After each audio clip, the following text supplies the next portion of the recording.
The man in the arena quote is one of my favorite of all time. It came from President Theodore Roosevelt, and here is what he said. It's a part of a larger speech. It is not the critic who counts, not the man who points out how the strong man stumbles, or where the doer of deeds could have done them better.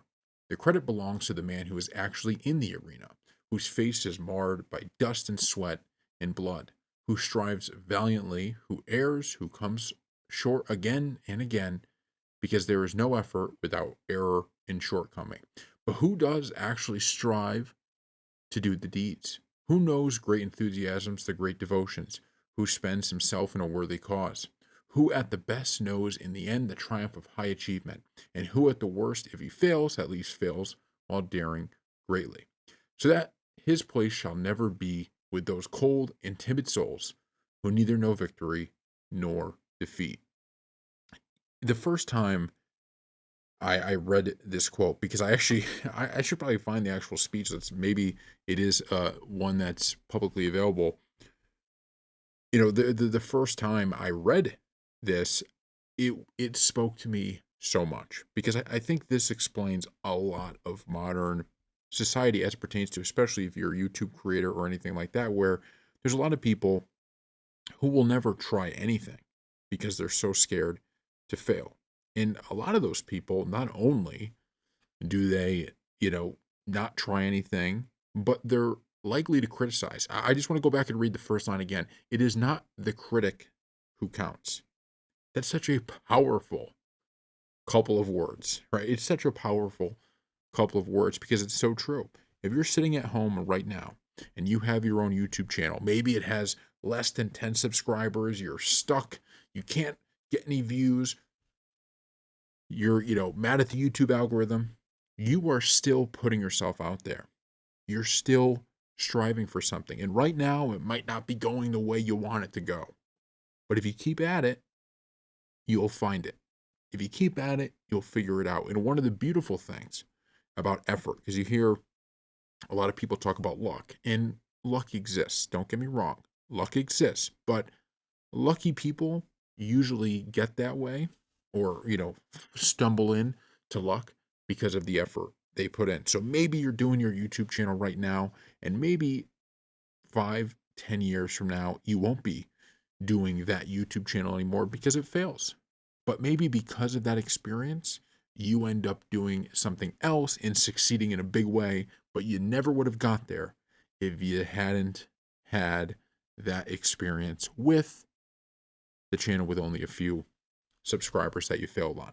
So if you're a YouTuber, if you're in business, if you're doing whatever, take this quote and just put, for me, if I ever open up, a big business and have my own building and all of that, this quote is going somewhere in there because it tells everything, right? It is the type of mindset that you need to succeed in a big way or even in a small portion, right? It doesn't matter if you're worth $1 billion or you make just enough to provide. If you're loving what you're doing, there's nothing better, right? That's what you want to be doing. And this is what this quote gets to, right? That don't pay attention to people who are going to be criticizing, right? Don't pay attention to, oh, I'm failing. This might be embarrassing. It doesn't matter. At the end of the day, it doesn't matter. If you fail, so what? At least you tried. Oh, I'm not, my first YouTube channel I started didn't go very well. Okay, second one's going to go better. Second YouTube channel didn't go too well. Did you learn a lesson? What did you take from it? And if you took away some, a bunch of lessons, apply that to the third YouTube channel. Or maybe you say, you know what, I realized I'm more of a blog person. I want to do this on a website. Maybe that's where your success comes from.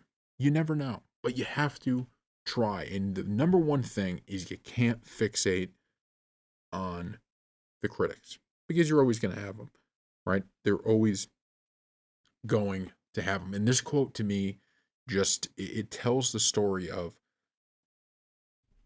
how you get yourself to a place where you can succeed. Because even A success story has ups and downs. One of the things I love to do is watch documentaries, especially on, you know, uh, successful entrepreneurs, right? Because when you really watch those and you get their full life story, or even read a book about them, or read their Wikipedia page, you could start with that, right? Just read the Wikipedia page. What you notice is, oh, wait a minute. It was not a straight line of success. It was success. Oh, that was a drop. Oh, more success. Oh, that was a drop. Looks like they're in trouble. Oh, no, there's more success. It is a constant battle. There's ups and downs, there's successes and failures, even within kind of these big success stories. There's moments in every single life of a business owner where it looks like, oh man, this might not work out. Or you have people that are doubting, or whatever that looks like, whatever that is. Always think about this quote. Because if you can internalize this, the idea of it doesn't matter if I succeed or fail, because in success, you get the fruits of success. In failure, you get all of the lessons that come with it. And a lot of people point out that in success, you don't really learn all that much. In success, you get a lot of good feelings. You get, maybe it's money, whatever that is, and that's great, right? Everybody likes success, but there's not a lot of growth through that. The truth of the matter is, through failure, you learn a lot. That is where true growth comes from. And the interesting part about that is, that's not only a kind of thing that you could take from this quote, but that's a religious idea, right? If you think about in the Bible, when they talk about tough times and struggle, right? That is where people, get closer to God. That is before the major success. There's always that struggle. So not only is this something you could take away from, just if from a non-religious perspective, right? That idea of learning from struggle, but it's also a religious idea. One of, you learn more from struggle than you do from success, and you can't actually have success without struggle. It doesn't really happen. And you see a lot of people that do have that success story early on without having that struggle.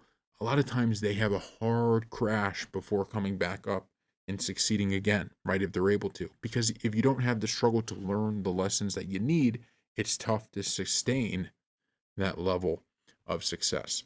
So, thank you all for watching. We'll see you next time.